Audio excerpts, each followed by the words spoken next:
think we're good. I think we're synced up. We're good now. And you know what? That's a sign of a good person. Something was going wrong. You made an adjustment. You fixed it, and here we are.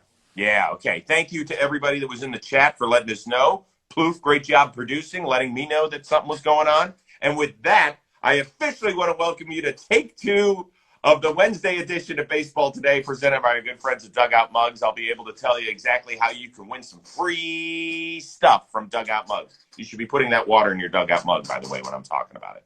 Thank you. Once again, Plouffe went to Game 4 between the Dodgers and the Giants last night. He called one of his rich friends. Somehow they got tickets off of some unnamed website. Took him 45 minutes to drive there, another 45 minutes to actually get in the stadium. Then he showed us his swaggy seats all over social media. Did you see any celebs? I mean, we were sitting like right behind the swag. Yeah. Yeah, there was a bunch of people. Matty Johnson's just tossing balls around. Obviously, he's going to be there. But then a couple of Rams guys were in front of us, Jalen Ramsey, and Scott was there. So there was people abound. You know, I will say this. There was a lot of JOMBOY media fans there. I got a lot of comments, a lot of, hey, what's up, Coach Trevs? So we're, I think LA, we're kind of big. We're getting there. Anybody say, hey, I love baseball today? No, I'm just kidding. You know what? Someone did say that they're listening. And there's Bianca who came and took a picture with me, and she said she listens at school every day to this and talking baseball. So shout out Bianca. That away. Slip the Rose rotation in if you like listening about players in their lives too, Bianca. But I'm not here to, beg and grovel and stuff. So let's get it going with our first question again, which was the Atlanta Braves. Ton of injury issues, particularly to some big names out there. Are you shocked that they're back in the NLCS for the second straight year? Once they got here, I'm not shocked. Once they got into the playoffs and kind of the way they were playing at the end of the season, I'm not necessarily shocked that they went in and beat the Brewers. But getting there, that didn't seem like it was going to happen at the middle of the season. That's what we were talking about. A lot of things happened. They had to, patchwork together a brand new outfield. You bring in Jock. That has been – you said it before, man. Jock has been so big for them, and obviously the rest of the gang out there in the outfield. But – the infield stepped up. The starting pitching has stepped up. I know the bullpen can be a little shaky sometimes, but, hey, we're here. NLCS, second year in a row. The thing that surprised me most is that after watching them very closely over the last 4 games was how the hell they weren't in first place before, mid-August, and how they just didn't kick the crap out of a kind of a bunch of also-rans in a division where other teams were searching. I don't understand how that happened. I get it. Ronald Acuna wasn't there for the second half of the season. Mike Soroka wasn't there at all. They had some other injury issues that went on with this team. The deplorable stuff that happened with Marcell Ozuna, and that's why he wasn't available this year. So, I don't know. First of all, I was really happy for Freddie Freeman. Yes. Really happy for Freddie Freeman. To be the first left-handed hitter to hit multiple homers off of Josh Hader in crunch time, in front of everybody, when his contract is up, the guy who, opponents love, I thought that was really cool, by the way. Dude, first pitch slider. I mean, lefty against Hader. I don't get it, man. Freddie's just different. He's just, he better be back in Atlanta. Let me tell you that right now. You do not want to see that. He will be. Okay. He will be. He ain't going anywhere. He just penned that first person letter, essentially. I am an Atlanta Brave. He's not going anywhere. They got to sign him. Yes, they do have to sign him, which they will right after wherever their season ends. If it ends in the Champions Circle or if it ends next round, he's going to be. Why not announce it now? There's an off day in baseball today. Could you imagine if they did that? Why not? That would be kind of cool. You got a lefty that can hit first pitch sliders out against Josh Hader, you sign him. Yeah, pretty damn special. No question. All right, let's move on. Houston Astros are LCS bound for the 5th straight year. That is the longest streak since the previously mentioned Atlanta Braves made it 8 straight from 91 through 99. Are you surprised how easily Houston dismantled Chicago in this 4-game series? Yes. I didn't think it was going to be this easy, and I'm on record as saying I thought it was going to be the best baseball series of them all. It wasn't. No, it was probably the worst. the Astros, who did we talk about? Oh, Duvall. Oh, that he has ice water in his veins. Every single dang player on that team has ice water in their veins. When it comes to crunch time, I mean, Chris, when Carlos Correa stepped to the plate last night with runners all over the place, every single person knew what he was going to do, and he did it because they've just time and time again in the postseason. It's like clockwork. They don't care about the regular season. Let's get to the postseason and see what we can do. Did I think the White Sox were going to put up more of a fight? Yes, I did. Ultimately, though, I believe the Astros are gonna make it to the World Series. But White Sox, I don't know, man. They didn't come to play. Yeah, and listen, we all know that the reason, in our opinion, that the World Series is the toughest championship to win is because it can be a total crapshoot. Like in the NBA, in a best 4 out of 7 series, the best players are constantly touching the ball. Yes. The rotations, for the most part, barring an injury, do not change. In this sport, the most important player changes. And, the Pittsburgh Pirates and the Baltimore Orioles were crappy teams, but they won important series against better teams down the stretch. It just happens. Now, does all that mean that I think the Chicago White Sox are better than the Houston Astros? No. I picked the Astros to win the series, but I did not expect the team with the best ERA in the American League to have a starter's ERA over 10 in this series. Not one of them pitched well. They all got lit up. They all got thumped, and they didn't give the White Sox any distance. And that was a huge, huge thing here. Huge, huge thing. And that's something they're going to have to address this offseason as well. Like, they need to bring some guys in. Those guys are gone. That's the one thing they need to do is bring Carlos Rodon back somehow. I don't know what. I don't think they will. They should. He cost them $3 million this year. What's he going to cost them next year? I don't know. It's not going to be an insane amount for what kind of pitcher he is. I think he's a value play for any team that gets him. Yeah, and we'll talk a little bit more about the futures of the Brewers and the White Sox coming up in just a bit. But I want to give Houston credit. Say whatever you want about them. Feel however you want.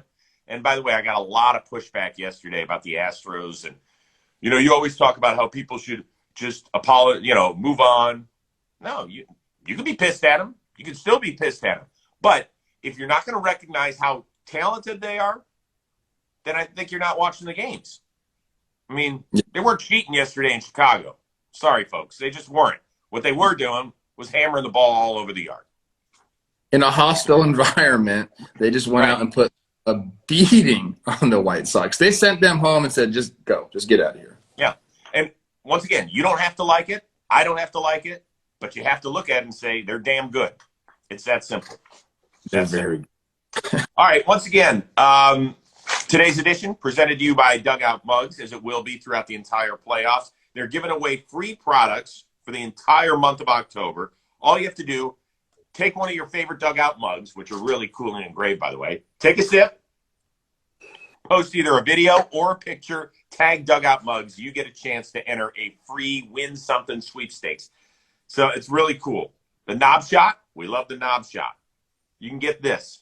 If you go to dugoutmugs.com, use the code word today, all you have to do is pay the $8.95 for shipping and handling. That is it. And you get a really cool engraved Dugout Mugs knob shot. They're going to be riding with us all postseason long. Yes. Chug. Shoot it. Yeah, I'm going to finish it up that away. Plouffe. Good. Man, it's never too early. Okay, dugoutmugs.com/today to get the free knob shot glass. Let's go.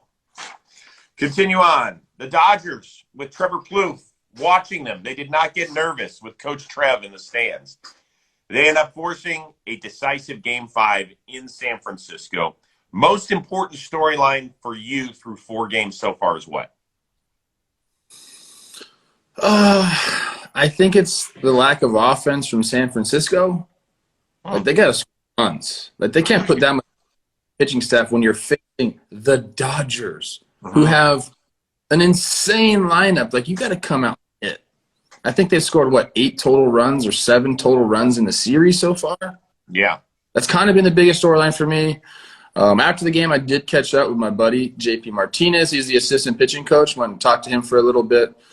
For the Giants. assistant pitching coach for the Giants. Excuse me, yes. They're happy with where they're at. Look, they got Webb ready to go at home. Everyone's rested. Like, they're in a good position. And he basically said, look, we've been neck and neck all season long. It's like fitting that we're going 5 games. Absolutely. They did about bringing Webb on short rest for this game, matching up with Buehler, but they decided ultimately against it. They're not sweating. They feel good about the position they're in, but, man, they got a hit. Yeah, I would say the one thing that caught my eye last night is that Mookie Betts has given some great at-bats in games 3 and 4. I talked about the importance of Mookie Betts because he was not Mookie this year. In fact, I think it'll be the first time since his rookie season that he won't garner a top 20 MVP vote because he just wasn't. Game 3, Crawford snagged that line drive that would have tied the game. Last night, we saw what he did. Multiple hits.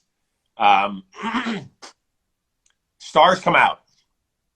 And I wouldn't be surprised if he shines tomorrow night in San Francisco. I'm not so sure that leads to a Dodgers win. But I like it when the best players play like the best players. Yes, and, another guy, someone just mentioned in the chat, Lux, he looks really good at the plate right now. He does. Watching bats, and he's saying yes there at the end. Like, I think it's an excellent approach for him to have, like, get on base, turn the lineup over for the big boys. They just don't stop, man. So, the Giants have to go out there and bang, and good luck against Urias. I don't know, man. Right. It'll be interesting because I think if you talk to both sides, they're feeling uber confident because they got the right guy on the mound. Yes. And they're also scared shitless because they will have seen 106 or 107 win season go down the drain in a really tough way. And I know that's normally not how athletes think. It's how fans think. But, man, it's got to enter into the equation a little bit. You're a human being. Oh, they're thinking about it. I do want to make one observation from last night that I was kind of shocked when I saw it. Buehler's pants, not that tight in person. No? Is that a thing? Like, did he loosen them this year or what? He got made fun of last year, so now he loosened them? Because I was expecting real tightness. We might have to send a text to somebody in the Dodgers clubhouse to either confirm or deny if Buehler went up to like a size 28. Buehler, we're on to you, man. We're on to you. We're watching. Let's talk about 2 teams that were eliminated yesterday, both Central Division champs, the Brewers and the White Sox. Biggest question for each moving into the offseason. I already mentioned the White Sox one. I'm sorry I skipped ahead there a little bit. I think they need to figure out the starting rotation for next year. I mean, Lynn's a free agent. Am I correct about that? No. Remember, he extended during the season. No, that's the problem. I thought he was gone. So I was going to say you had to figure out Lynn and Rodon or replacing them somehow. I still think they need to do that because the rest of their team is good. Like, this is a good freaking team. So maybe they just need to switch division. Challenged all year because everyone seems to think that's the reason that they lost. I don't know, man. I think they have a pretty good core here, and they have a good thing going. So it's almost like work your ass off and get ready for 2022. There's not much stuff they need to do. I guess address the starting pitching a little bit. I would try to bring Rodon back as much as I could, but their team's pretty set. Oh, yeah, they're set, in part because a lot of those young guys have already been inked to contracts, right? Tim Anderson still has 1 more year on his extension that he had signed. Eloy is signed. Luis Robert is signed. Grandal is signed. Madrigal hopefully comes back and is healthy. Abreu's in the middle of his contract. The question is, do they give Lucas Giolito his big money this year? I would hope they do. I think that he deserves it. John Heyman had a tweet that they're going to pick up Kimbrel's $16 million option and perhaps look to trade him. So we'll see what happens there. But, yeah, you know what? There's nothing they can do about the division. I think Detroit will start to spend a little bit more money because I think they feel like their young guys that are real studs in the minors are close to getting there. Mm-hmm. And maybe they're the next team that pushes. It'll be interesting to see what Cleveland does in the offseason. But the White Sox are fine. They just lost the series to a really good baseball team. Yeah. And the chat's correcting you. Madrigal's gone. Yeah. Oh, Madrigal, right. Sorry, he was traded. My bad. Hernandez is gone. They need to find a second baseman, which maybe they have a house that I don't know about. But they're in a good position. They really did just get beat by a good team. Yeah, my apologies on the Madrigal stuff. I did forget he got traded for the man bun. My bad on that. Milwaukee Brewers. What do you think? I kind of think a similar thing. Like they're probably going to be NL Central favorites next year. They do have a good core there. I think they need to bring in some bats. They got to score some runs. That's what it seemed like to me. Like you're relying on Yelly to be, MVP Yelly, and he wasn't that this year. So he's going to work his ass off this offseason and get back. And if that's the case, then that's a really good thing for them. But they need more offense. Every time I watch them, it's like just seemed like they couldn't string together enough hits to score runs. We know what their pitching staff can do. They got to make sure that Devin Williams is okay. I would go a couple bullpen pieces and try to get a bat. Yeah, it'll be interesting because they haven't been afraid to spend money, but their top 3 paid position players as of right now are going to be Yelich, who jumps from like 14 to 26 million. Kane, who's making 18 mil, and JBJ, Jackie Bradley Jr., is going to make 11 million bucks. The productivity did not match the salaries. No. And so they're going to have to figure out how to get those guys right, how to get them healthy, both in body and in mind, and make sure they're productive. Because when you're in a market like Milwaukee, you need your 26, 18, and $11 million players to play like 26, 18, and $11 million players. And the big question for me is Josh Hader. Okay, there's a lot of mileage on that arm. He's now going to start making some serious bank. Do you perhaps dangle him out there? Because we've heard his name in trade talk before. Imagine what you could get for him on the trade market, hitting-wise. Yeah, they 100% will look and see what they can get for Hader. That's just the way they operate. And I think most teams understand, relievers than the shelf life that they have for, I hate saying that about guys, but most of the time that's what happens. There's very few high-end relievers stay high-end relievers for, 5 years, 6 years. Right. It's a 2-3 year thing. Not to say that Hader's going to fall off the face of the earth, but look, if you can sell high on the guy, I don't know if you're necessarily selling high on him now, but I guess you are. Yeah, I think you are. You are. So, they will look for sure to see if they can, restock the farm system or maybe get some major league talent for him. But I think the main thing for them is offense. They need to go find some bangers somewhere. And there's guys available this offseason. What's that? There's guys who are going to be available this offseason. Oh, yeah.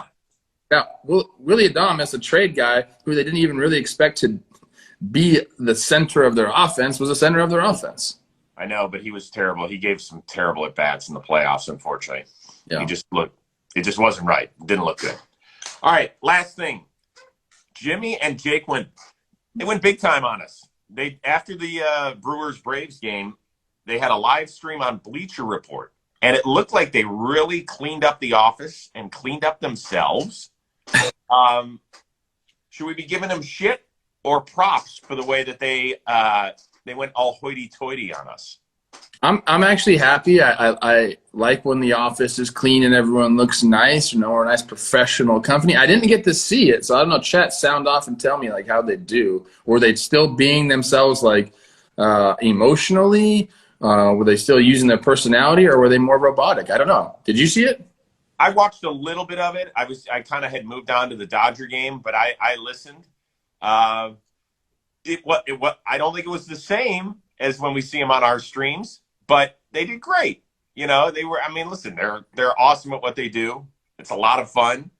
I laughed when I saw how clean the place was. Like Jake, there's no way Jake was humping the air. No, there were no in the live streams. There were no turtle pillows to be found. There were no turtle. Seriously, the first time we saw that during I forget when the live stream where he was doing all the turtle gyrations near his crotch. Somehow I was looking at it, and Michelle kind of peeked over, and she's like, "What the hell is Jake doing?" I'm like, "Yeah, it's kind of a long story." I said, "Do we have any turtle pillows around, by the way?" Yeah, they good that you did that. So I don't think there was any of that last night, but we were all very, very proud of them. Very, very proud. All right, what do you have coming up today on JOMBOY? Our girl Jill said, first of all, shout out Jill. She said people got mad when they called him Ion Anderson. That's an inside joke, people. Gee. Yeah. What's today, Wednesday? I'm going out and doing the talking baseball with the guys. I think Jimmy's going to join us mid-show. I think So some stuff happening soon for him, as we all know. That's it. I don't know. There's no baseball today. I know, it's weird. What do we do? Just getting ready. Trevor May is going to preview the ALCS with me tomorrow. Nice. So we'll tape that. And hopefully maybe even get it out tomorrow night. We're gonna work like hell to do that. I know Robbie Scirocco, my producer, editor extraordinaire, might be on this chat and be like, "What?" But we might try and turn that around. You know, people say, "Well, hold on, he played for the Mets this year." Listen, he spent his first 6 years of his big league career in Minnesota. He knows those lineups back and forth, and he did play against the Red Sox this year as well. So he is well versed on that. And then Friday, should I give it away? Yes. Okay. To preview the NLCS, which we don't know, we only know half the equation, Jesse Winker of the Cincinnati Reds will be joining. So nice. Yeah, good dude. I've known him for a long time. I know you guys had him on Talking Baseball. He's a funny dude. So he's going to bring it. People want Ashlyn in here. This is crazy, man. She's got hands, Ash. All right, hold on. Ash, we'll see if we can get you up here for 90 seconds or so, because then I got to hop in the shower. I got a doctor's appointment this morning. Don't worry, I'm doing fine. Let's see. I don't know. Yeah! Hold on. Let's go, Braves. Let's go. Look at her. Look at her running. Okay, now I can talk. That's my real job back there. But this is the fun one. Go fucking Braves, y'all. Like, Freddie Freeman can never leave. I'm going to pay him myself, actually. I'll figure it out. I don't know. But we're going to extend him today. I love Trev's idea. We'll just do it today. There's nothing else going on in baseball. So we can do that. Then we got the fucking Giants. I'm so glad there's a game 5, first of all. I'm so glad there's a game 5. But I don't think I could have done a game 5. I really don't. So I'm glad it's not us. Dodgers fans, Giants fans, hope y'all have fun. Ashley, I want to know how you were doing with a 1-run lead and Will Smith on the mound to close it out. Like this? Like, if we make it to the World Series and Will Smith is on the mound in the 9th inning of Game 7, I'm out. I'm fucking out. Like, I'll die, and I'll hopefully you guys will have fun, because I fucking won't be able to do it. I won't. I'll come to the funeral, Ashlyn. Okay, we'll be pallbearers.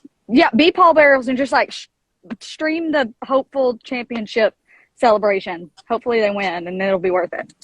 On your tombstone, can we put she was done in by a Will Smith hanging slider? Absolutely, as long as you also put under it, Chris Rose said she was right that one time. Hey, 6, Ash. Braves in 6. No game 7 here.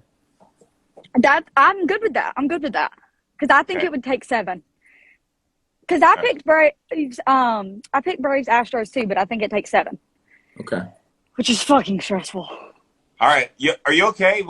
Did you have to punch out during? This is the job. This is the place you own with your husband, right? Yep. Okay. Yeah. All right. Good. You're the boss. You can leave whenever you want. Exactly. They just don't like me cussing in there, you know. Weird. Why not? I think it sets a great trend for the rest of the workplace. You know, I would agree, but it's a little aggressive, I guess. I don't know. Give us a deep fried. Come on. Hey. Oh my gosh, I can't believe we won. Anyway. Won the deep fried fuck. Let's go. We won. Let's go. Have I never said that? No. I thought for sure I'd have said deep fried fuck at least a couple times. All right, Ash, we'll let you get back to your work. It's great seeing you as always. It's great seeing everybody out there. Don't forget about dugoutmugs.com/today. Go get yourself a free knob shot. All you have to pay is the $8.95 shipping and handling. Yep. Then you take a picture, do this, tag Dugout Mugs on your social media. You'll be entered for a chance to win free stuff. Ashlyn, enjoy the next few days off. I'm sure you'll be watching Game 5 closely on Thursday night to find out who the Braves will be taking on this weekend. Plouffe, I'll see you later. Thanks, everybody, for tuning in to Baseball Today.